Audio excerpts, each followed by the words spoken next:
The lawyer's office was quiet except for the soft sound of the air conditioning and my grandmother tapping her nails on the big wooden table. I sat still, keeping my face calm, while Mr. Davidson, our family lawyer, finished reading my grandparents' will.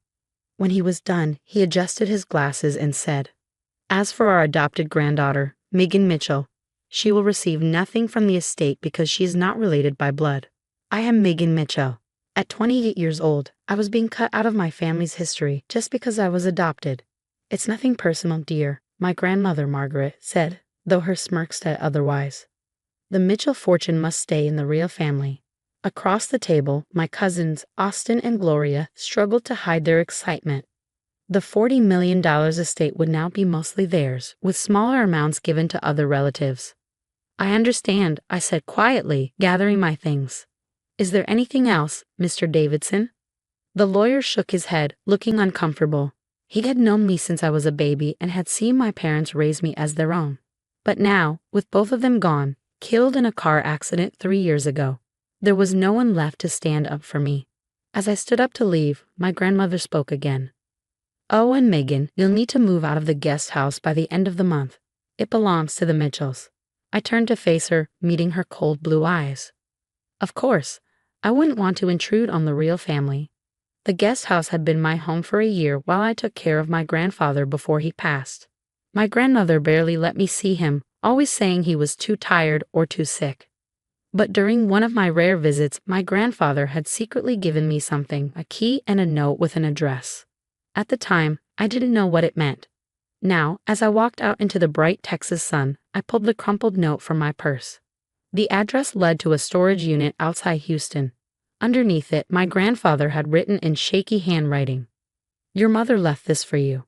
The real story is inside." My birth mother. I never knew her name. My adoption was closed and all records were sealed. My parents had only told me that she was young and wanted me to have a better life.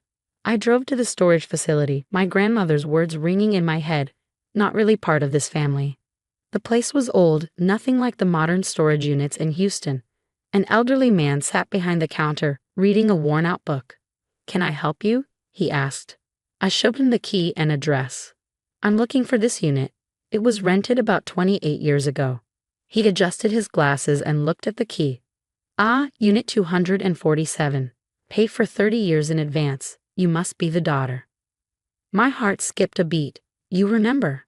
He nodded. "Hard to forget. Young woman, about 20 years old, paid in cash. Said one day her daughter would come with the key. That must be you." "Yes," I whispered. "That's me." Unit 247 was at the back of the facility. My key fit perfectly, and the lock turned easily even after all these years. Inside, everything was neatly packed. Boxes lined the walls, each labeled in careful handwriting. I opened the first box. It was full of papers, letters, documents, photographs. On top was an old envelope with my name on it. "My dearest Megan, if you're reading this, you found your way here. My name is Catherine Edwards, and I am your birth mother. But that's not the whole story. There's something you need to know about yourself and the Mitchell family." My hands trembled as I read on. Catherine Edwards had worked for Mitchell Industries in the early 1990s.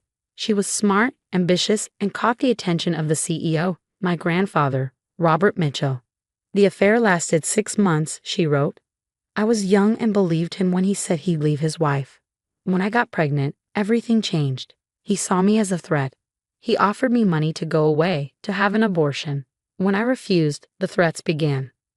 The next box held proof, letters, recordings, bank statements. My grandfather had set up an entire plan. Catherine would give up her baby for adoption, tell no one who the father was, and disappear in exchange for money. I stared at the evidence, my whole life suddenly making sense. I hadn't been left out of the will just because I was adopted. I had been erased because I was a Mitchell by blood. The baby, me, was meant to be adopted by Robert Mitchell's son and his wife, who couldn't have children. "Your parents, John and Mary Mitchell, never knew the truth," Catherine wrote in her letter. "They were good people who wanted a child more than anything. Robert made sure everything looked like a normal adoption. They gave you the love and life I couldn't." But Catherine hadn't disappeared.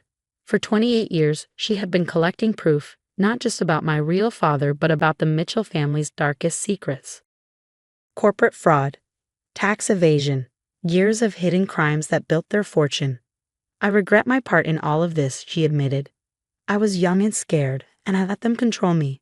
But I never stopped watching. I never stopped gathering evidence. Everything you need to prove who you are and what they've done is in these boxes. I sat for hours reading paper after paper. The truth was shocking. I wasn't just an adopted outsider. I was Robert Mitchell's granddaughter, more connected to the family than my cousins, Austin and Gloria. Some documents even suggested they might not be Mitchells at all.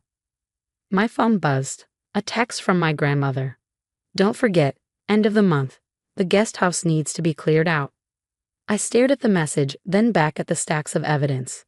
My grandfather's last gift wasn't just a key. It was the truth, and with it, the power to take back my place in the family. The question was, what would I do with it? For the next week, I sorted through every box. Catherine had been careful and incredibly smart. But the biggest shock came when I found a hidden compartment at the back of the storage unit.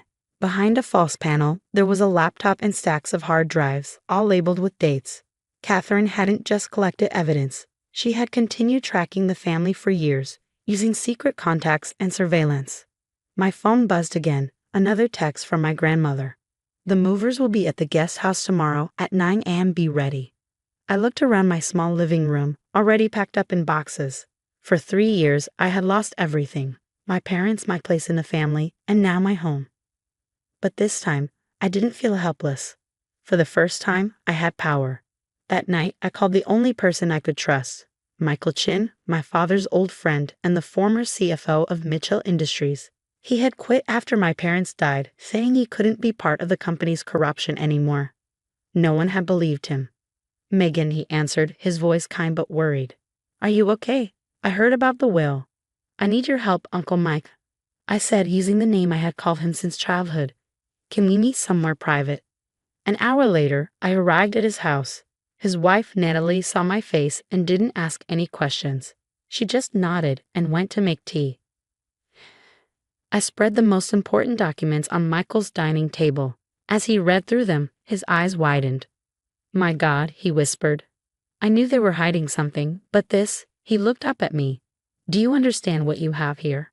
I nodded. Enough to destroy them. But I need your help to make sure it's solid before I take action. He picked up one of the hard drives. These financial records, they prove what I suspected when I quit. They've been stealing from the company's pension fund. If this falls apart, thousands of employees could lose everything. That's why we need to expose it now, I said. Before it's too late. Over the next few days, Michael helped me sort through the evidence. He brought in a forensic accountant and a lawyer who specialized in corporate fraud. Everything had to be airtight, because the Mitchells wouldn't go down without a fight. At the same time, I moved out of the guest house. My grandmother sent an email to the whole family, proudly announcing that the adopted outsider was finally gone. She had no idea that I was spending my days meeting with federal investigators, SEC officials, and reporters, carefully preparing to expose everything. The files on Catherine's laptop revealed a tangled web of fake companies, hidden accounts, and illegal transactions. My grandparents weren't just protecting the Mitchell name. They were protecting a fortune built on lies and theft. One afternoon, as I was reviewing documents with Michael, my cousin Austin showed up at his house unexpectedly. Well, he smirked. Already planning your revenge, Megan? How pathetic. I calmly gathered the papers and put them in my bag. What do you want, Austin? Grandmother sent me with a message. Back off. Whatever you think you're doing, you won't win. I stood up, meeting his gaze. And what exactly am I doing, Austin? His smirk faded for just a second. We know you've been asking questions, meeting people. It stops now. Or what? I stepped closer. You'll cut me out of the will. Take my home. Oh wait, you already did that. For the first time, I saw doubt in his eyes. He wasn't used to this version of me, the one who didn't back down. Just remember who you're dealing with, he said, trying to sound threatening. The Mitchells know how to handle problems. After you left, Michael turned to me. They're getting nervous. We need to move faster. That evening, I got an encrypted email from one of Catherine's old contacts at Mitchell Industries. The company was about to announce massive layoffs to cover up the missing pension funds before anyone noticed. I made one last visit to the storage unit, gathering the final pieces of evidence. As I locked up, the elderly manager approached me. "Your mother left something else for you," he said, handing me an envelope. "She told me to give it to you once you'd had time to go through everything else." Inside was a single photograph. Catherine holding me as a newborn, tears on her face. On the back she had written, "Remember who you are. You're stronger than all of them." The day of reckoning arrived on a bright Monday morning. I sat in the Mitchell Industries boardroom, not as an outsider, but as the key witness in a federal investigation. At that same moment, FBI agents were raiding Mitchell properties across the country. SEC officials were searching company servers. And then my grandmother walked in, escorted by federal agents. For the first time, there was no smug smile on her face, just shock and disbelief. She looked at me sitting next to the lead investigator, and for the first time in my life, I saw fear in her eyes. "What is the meaning of this?" my grandmother demanded, her voice shaking. "Megan, what have you done?" "Please take a seat, Mrs. Mitchell," the FBI agent said firmly. "We have questions about Mitchell Industries' financial activities." Austin and Gloria were brought in next, along with other family members and executives. One by one, they entered the room, their shock growing as they saw me sitting there. Their lawyer, already sweating, flipped through the thick file of evidence. Before the questioning started, I stood up. "There's something you all need to know." I pulled out the DNA test results we had run using samples from Catherine's storage unit. It turns out I am a Mitchell by blood. Grandfather made sure of that when he arranged my adoption, to cover up his affair with Catherine Edwards. The room exploded in chaos. My grandmother went pale as the truth sank in. Austin jumped up, shouting that it was all a lie, but the proof was undeniable. "That's impossible," my grandmother whispered. "Robert would never." "He did," I said calmly, "and then he spent the rest of his life watching you steal from the company he built. That's why he left me the key to Catherine's storage unit. He wanted me to expose the truth." For the next several hours, federal agents presented their case: pension fund fraud, tax evasion, and years of illegal activity. Catherine had documented everything, and now the Mitchell empire was crumbling. Gloria burst into tears. "You've ruined us," she shouted. "Your own family." I met her glare without flinching. "No, Gloria," I said. "You did that all on your own." "No," I said firmly. "You ruined yourselves. I'm just making sure the people you hurt get justice." The arrest came quickly. Minus 15 family members and company executives were charged with fraud and other crimes. The company's stock crashed as the scandal made headlines, but I had planned for that too. With Michael's help, I worked with ethical investors to save the company. The stolen pension funds were restored by seizing hidden family assets, and a new leadership team took over. My grandmother and a few others took plea deals to avoid long prison sentences.